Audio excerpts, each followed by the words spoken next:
тихо в този свят, с очи по-дълбоки от море.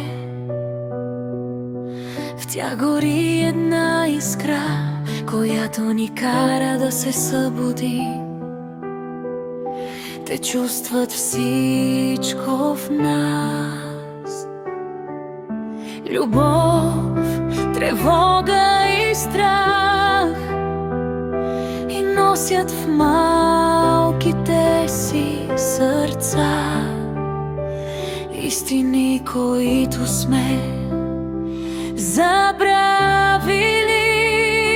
Това са децата на новото време, родени със светлина в душите.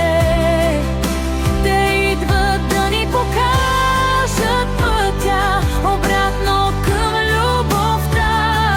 Пази техните сърца, чуй тихия им глас.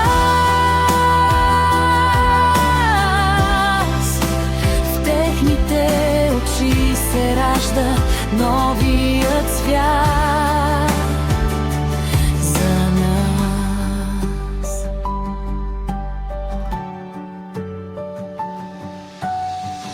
Те не искат съвършен свят, не искат и правила без душа. Те искат само любов и сърца, които да ги разберат.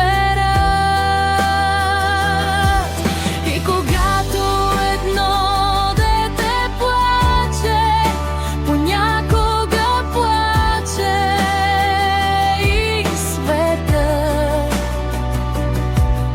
защото душата му вижда това, което ние сме забравили. Това са децата на новото време, родени със светлина в душите. Те идват да ни покажат пътя обратно към любовта.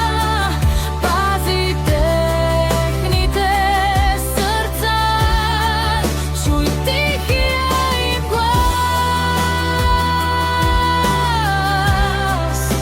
В техните очи се ражда новият свят за нас. Може би те са дошли не просто да растат до нас, а да събудят сърцата ни и да променят света. Децата на новото време носят изгрева със себе си и учат душите ни отново да вярват.